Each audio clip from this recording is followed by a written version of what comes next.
مال و دنیا کو ضرور عزیز رکھنا چاہیے، کیونکہ وقاء و حوادث کا احتمال ہمیشہ باقی ہے، اور عزیزوں کے ساتھ رعایت رکھو۔ حق تعالیٰ کی قسم سے یاد نہ کرو، خواہ وہ جھوٹی یا سچی، نہ بھولے سے ہی ہے، اور نہ ارادے سے، جہاں تک ہو سکے وعدہ نہ کر، کیونکہ یہ بات نیکی سے زیادہ نزدیک ہے۔ میں نے انہی 4 چیزوں کو دنیا میں ڈھونڈا اور پایا، عالم بے تم خدا کو پایا، یار موافق شریف اطاعت، بے رعایا اطاعت، شب لقمہ حلال غصے کو کھانا۔ ہر ایماندار کے لیے 3 چیزوں کا ہونا نامہ اعمال میں ضروری ہے۔ ایک خدا کے حکم کی تعمیل کرے، دوسرا یہ کہ جس چیز سے اسے منع کیا گیا ہے اس سے باز رہے، تیسرا یہ کہ تقدیر پر راضی رہے۔ ایمان کا قائم رہنا، دین کا اجر ملنا اور بدن کی صحت 3 چیزوں میں ہے۔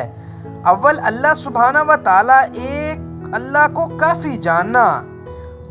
دوسرا مناہی سے دور رہنا۔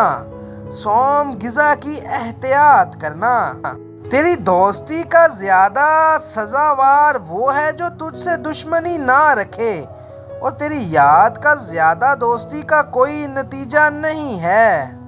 بدکار کی دوستی سے دور رہ کے بیکار اور حقیر چیزوں کے پیش آنے کے سوا اس کی دوستی کا کوئی نتیجہ نہیں ہے۔ سب سے بزرگ خصلت حقوق دوستی کو نکاح میں رکھنا، اور سب سے اچھی صحت وعدے کو پورا کرنا ہے۔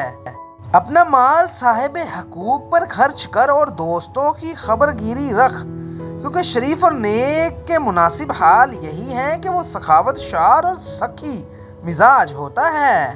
اگر تم کمزور کو کچھ دے نہیں سکتے تو اس کے ساتھ مہربانی سے پیش آؤ۔ جو نیک نامی مال خرچ کرنے سے حاصل ہوتی ہے وہ اور کسی چیز سے حاصل نہیں ہوتی، اور بخل کے برابر عزت کو کوئی چیز عیب نہیں لگاتی۔ جو بندہ فقر اور محتاجی کے خیال سے اپنے ہاتھ کو خرچ کرنے سے روک لیتا ہے، وہ خود بخود محتاجی اور فقرا کو اختیار کرتا ہے۔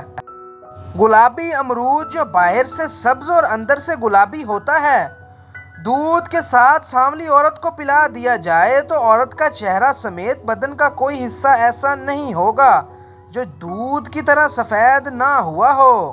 جو انسان اپنی نعمتوں کو لوگوں پر خرچ کرنے میں ہاتھ کشادہ رکھتا ہے وہ ان کو زوال سے محفوظ کر لیتا ہے۔ مال انسان کے لیے وبال جان ہے، مگر اللہ سبحانہ و تعالیٰ کی خوشنودی کے لیے خرچ ہو تو دوست اور مددگار ہے۔